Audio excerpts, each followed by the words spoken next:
ternyata memang bohong. Jadi ini dibuat-buat nih. Yang bikin buat-buat ini ada intervensi dari pengacara. Hati-hati pengacara, Anda berhadapan dengan hukum. Kamu harusnya mengerti tentang hukum. Dan kenapa kamu mempublish bahwa kamu sudah membuat laporan kepolisian? Hati-hati. Dan saya pun sudah ngecek. Saya ada banyak kolega di sana, ya. Jadi hati-hati dengan statement kamu. Kalau sudah salah, jangan dibuat pembenaran. Halo sahabat Fakta 5D, ketemu lagi dengan 5D yang terus mengabarkan fakta viral seputar selebritas tanah air yang terus saja bikin berita, dan dengan berita mereka tetap eksis di ranah media. Ya, pengacara Rosy Zai nampaknya makin terjepit setelah kemarin Denny Sumargo sudah angkat bicara dan menebar ancaman kepada Rosy dan pengacaranya, jangan macem-macem, nanti kamu yang akan kehabisan uang. Kemudian Hotman Paris juga sudah buka suara, dan kini Dr. Lita Gading, seorang psikolog dan juga pengamat perilaku masyarakat yang dekat dengan Polda Banten, juga angkat bicara dan mengancam pengacara dari Rosy Zai ini untuk hati-hati. Hal ini terkait dengan laporan atau viralnya laporan kepada Denny Sumargo. Ditengarai oleh Dr. Lita Gading, hal itu adalah ada intervensi dari pengacara Rosy Zai. Karena apa? Karena mungkin menurut Lita Gading, pengacara Rosy Zai ini ingin dikenal oleh publik.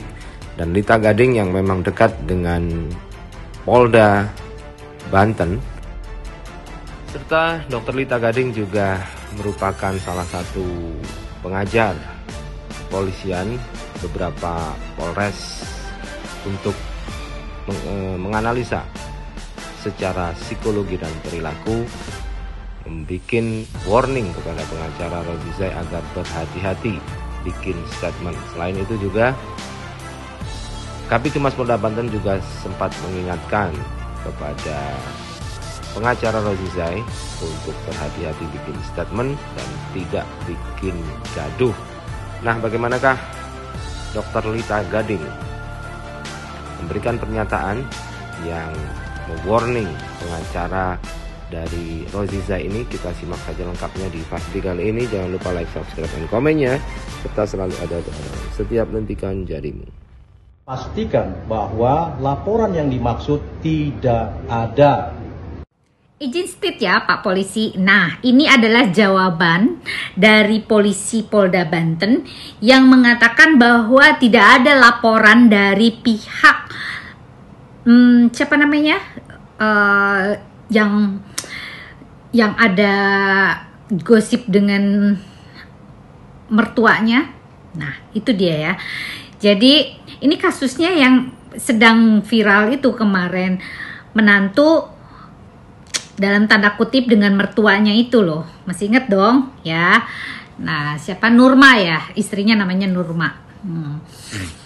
Dan ternyata memang bohong.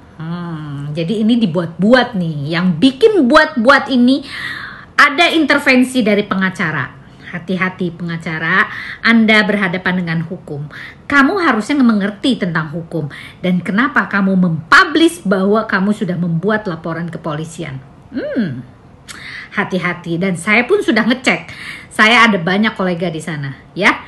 Jadi hati-hati dengan statement kamu. Kalau sudah salah, jangan dibuat pembenaran. Artinya, walaupun katanya nih menurut keterangannya merusak nama baik dia dengan mempublish di sosial media. Ingat, ada pasal di sana apabila keterangan tersebut itu benar dan terpublish oleh masyarakat, itu bukan pencemaran nama baik. Masa saya lebih pintar dari kamu soal hukum? Aneh. Saya bukan orang hukum loh, tapi saya ngerti ada beberapa pasal yang sudah yang sudah disetujui oleh 3 menteri kalau nggak salah ya. Nah, coba kalian atau Pak siapa nih pengacaranya ini nih, kayaknya pengacaranya juga pengen pansos deh. Aduh, pakai pengacara yang mana lagi ini? Gedek gitu ya. Harusnya nih introspeksi diri. Kok bisa sampai digerebek gitu loh. Masyarakat dan warga pun gak akan mungkin menggerebek orang yang tidak ada notabene-nya itu dalam tanda kutip gitu loh. Jadi warga juga antisipasi loh, jangan sembarangan nanti warga yang kena. Kan justru sudah terbukti tidak berpakaian dan sebagainya. Kamu ada di toilet katanya, lagi apa? Lagi siap-siap atau bagaimana? Nah, jangan kayak gitu ya. Jadi sudahlah, lebih baik bertirakat, berserah diri kepada Tuhan, memperbaiki diri, dan jangan lagi membuat onar. Karena ini menjadi kegaduhan nih ya. Tadi kata polisi juga katanya ini supaya tidak kegaduhan, jadi dia membuat bilang bahwa tidak ada pelaporan dari pihak kamu. Oke? Salam. Denny Sumargo dilaporkan ke Polda, benar nggak Pak? Ya, kami informasikan sesuai dengan hasil pengecekan ke Sentra Pelayanan Kepolisian Polda Banten, dipastikan bahwa laporan yang dimaksud tidak ada. Laporan terhadap DS tidak ada. Jadi kami juga menyampaikan baik kepada RZ maupun penasihat hukumnya untuk tidak menimbulkan ketegangan diksi di ruang publik. Jadi kami menghimbau kepada RZ dan pengacaranya untuk tidak menimbulkan ketegangan diksi di ruang publik. Kemarin sendiri RZ sini Pak Kabit untuk apa? Ya, sesuai dengan rilis kami bahwa RZ datang pasca lembar pengaduannya diterima oleh Subdit 4 Cyber Direktorat Reserse Kriminal Khusus adalah untuk melengkapi fakta-fakta hukum dalam sebuah pemeriksaan atau permintaan keterangan yang mendukung unsur delik pada pengaduan yang dia sampaikan.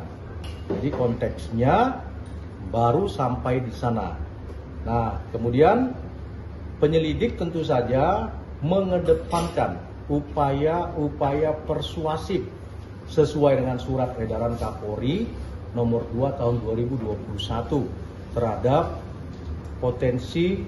Kalau dia bikin pengaduan polisi, maka mau tidak mau ibunya harus jadi terlapor. Makanya dia sampai hari ini belum membuat laporan polisi terhadap suaminya maupun terhadap ibunya, mantan suaminya maupun ibunya.